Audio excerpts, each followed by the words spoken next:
All right, today I want to talk about angular momentum. And to do that, I want to take a look at a point mass, which is on the end of a string and being swung in a circle at some tangential velocity v. And what I want to show you is that angular momentum on a certain level can be very simple. But if you look at angular momentum in a certain way or for certain applications, it can very quickly become extremely confusing. And I want to take some of that confusion away today. Angular momentum is mathematically defined as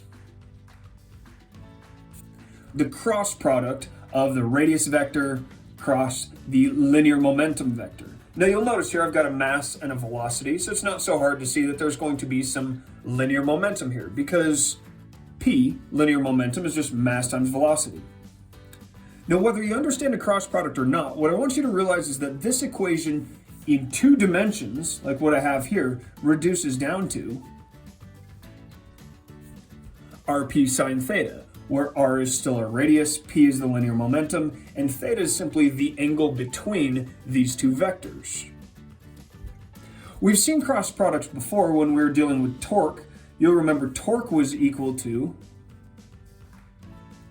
r cross f, which we reduced down in two dimensions into rf sine theta. All right, to understand angular momentum, first I want to take a look at this formula. L for angular momentum. Why is it an L?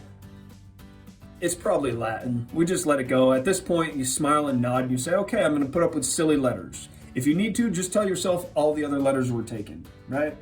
They mostly were. So L, angular momentum, is r cross p. So first we see here, we've got this little p term in here, our linear momentum, and this particle has a linear momentum. Now yes, that linear momentum is changing as time goes on. We'll get there. But this linear momentum, just at this instant I've drawn it, is to the right. It has a vector. We know momentum, p, is equal to mv. And the linear momentum is in the same direction as the velocity because velocity is a vector and mass is a scalar. So we've got some linear momentum to the right here. Radius vector straight up as I've drawn this. And since this is going in a circle, we know the linear momentum is going to be tangent to the circle because the velocity is tangent to the circle. So if I wanted to go through and look at the angular momentum of this particle going in a circle, it's simply a matter of combining these terms together. And so we'll see in this case, the angular momentum is rmv.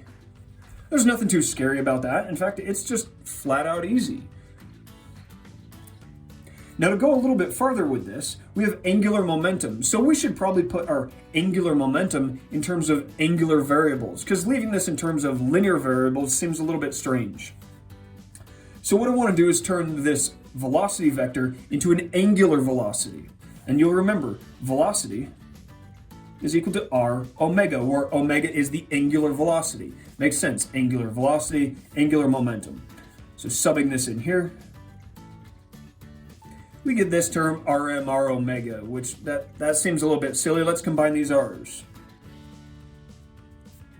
And now we have angular momentum in terms of, well, angular terms. I want you to remember, yeah, we've got omega here, but we also have this term, mr squared, and you'll remember this is the inertia of a particle.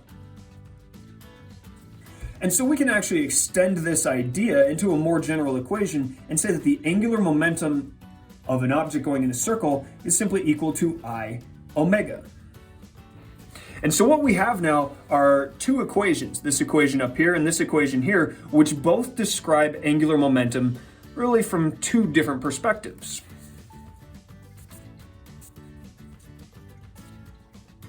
So you look at these two equations and think, okay, if we have a particle moving in a circle with a certain angular velocity, we can discuss its angular momentum here.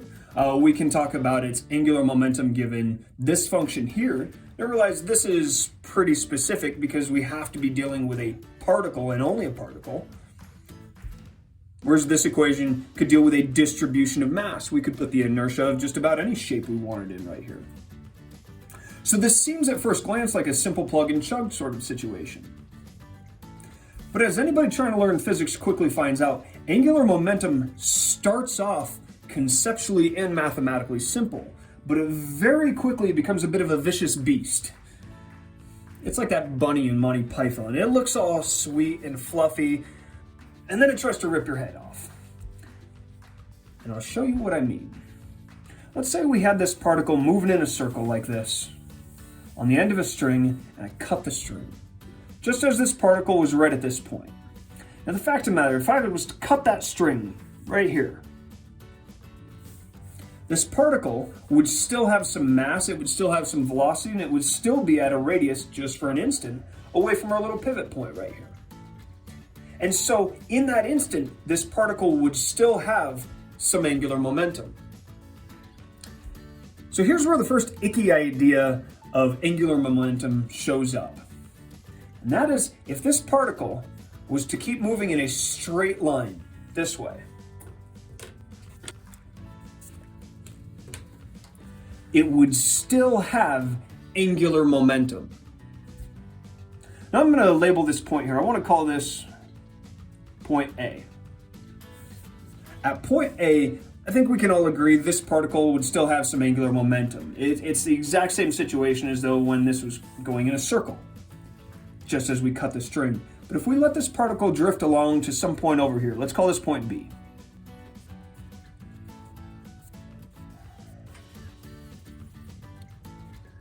When the particle gets over here, it is still going to have angular momentum. And the really weird thought about that is, even though it's not going in a circle, it can still have angular momentum relative to this point right here. And I'll show you how. If you look at this particle, it still has some mass and some velocity. So we still have this linear momentum term in our angular momentum equation.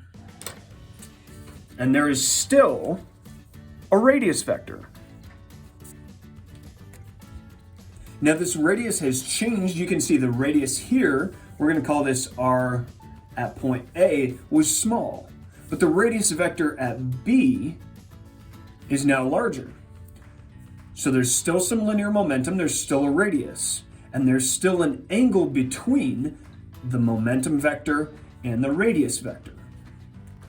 So even though this particle is moving in a straight line, it still has angular momentum relative to this point right here.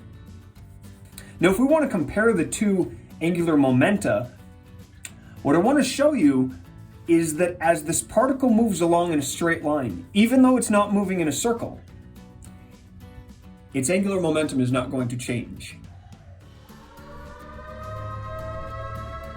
And that's an icky, weird thought, but I'll explain why. And to understand why, I want to back all the way up to right here. Linear momentum. We know linear momentum is mass times velocity. Now, a change in linear momentum is what we called an impulse. And an impulse is given by a force as a function of time multiplied by time. Or you can integrate it to look like that if you want to do it fancy. In a similar manner, angular momentum can be changed by an angular impulse. Now, a linear momentum is affected by a force, and angular momentum is in turn affected by not a linear force, but by a torque. So we can say a change in linear moment or angular momentum, change in angular momentum is equal to a torque as a function of time integrated with respect to time.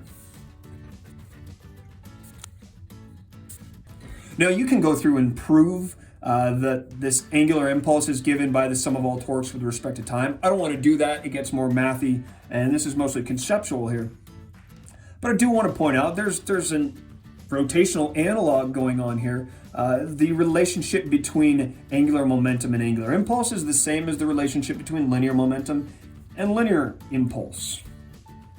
So to get back to what we're trying to do, and that is understand how the heck the angular momentum of this thing that isn't even rotating doesn't change, I want to look at what's going on here. If this particle is just drifting along in space in a straight line, there are no forces acting on it. And if there are no forces acting on this particle, then there are no torques. So in the absence of torque, we can have no change in angular momentum. And that's a hard thing to understand. We have this particle moving in a straight line, but we can express its motion by discussing angular momentum. That's a strange idea. Now, while it seems strange that something not moving in a circle can have angular momentum, the vicious little demon bunny that is angular momentum still has a couple tricks up its sleeve. And to understand those tricks, what I want to do is look at the angular momentum relative to a couple different points. So first we looked at the angular momentum relative to this point right here at the center of this circle. I'm going to call this point P. But what would happen if, without changing the actual motion of this particle at all, just allowing it to move in a straight line, we were to look at the angular momentum around a different point? Perhaps a point right here. Let's look at the angular momentum relative to point Q here. Let's first look at the angular momentum relative to point Q when the particle is right here. Now when it's right here, it has some linear momentum straight along this line, and it has a radius vector that extends from Q to A.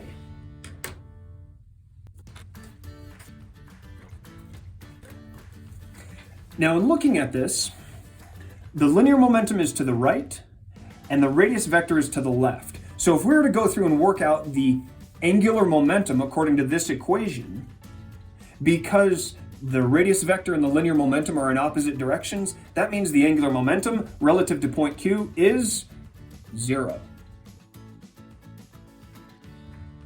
And this leaves us with an issue. If there's a certain amount of angular momentum around point P, but when we look around point Q, there's no angular momentum, how much angular momentum is there really? And the answer is, it's relative. And that's an icky feeling. I want you to think about it. Think back to force, for example. If I push on something with a certain amount of force, that force can be measured in newtons. It has a certain quantity, and that's non-negotiable. If something's moving along with a certain mass and certain velocity, it has a certain kinetic energy. That's non-negotiable. It doesn't matter where we look at it around. All of a sudden, we have this strange idea of angular momentum. And I want you to realize angular momentum is not so much an actual physical quantity that is absolute to all points in the universe. It is really a mathematical quantity that is relative to a position. It's simply a way for us to wrap our head around something that is potentially, but not necessarily, going in a circle. And to go a step further with this, let's say we were to look at the angular momentum of this particle moving along this line relative to some point up here. Let's say this point is, let's call this point R. Because angular momentum is a vector, which is found using a cross product, we can figure out the direction of that vector the same way we did looking at torque and its cross product, and that is using the right-hand rule. You'll remember the right-hand rule, we extend our fingers in the direction of the first variable, in this case radius, and curl them in the direction of the second variable, in this case linear momentum. So R cross P, we find that our thumb is into the page, or we would say the angular momentum is into the page around point P. Around point Q, there was no angular momentum, and around R, the radius vector cross P, we find that the angular momentum is out of the page.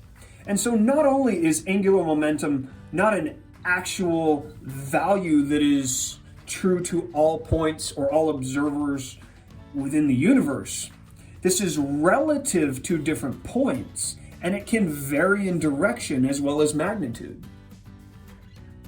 So in summation, I want you to realize angular momentum on its onset seems as though it is this sweet and simple little plug and chug bunny of fun for describing the angular momentum of things going in a circle. But it gets a little bit crazy. It becomes this fire-breathing dragon because we can talk about the angular momentum of things going in a straight line. And we can talk about the angular momentum relative to different points. And the icky part about that is that the angular momentum is not some absolute value that we all agree upon, regardless of our point of observation in the universe. It's not. We have to choose a particular point around which to discuss angular momentum. And that makes this thing a mess until you get comfortable with it and have some experience. So in the future, what I'm going to do is show you exactly how to apply angular momentum in a few different examples. But for now, we'll stop right here. And on that note, that's all for now.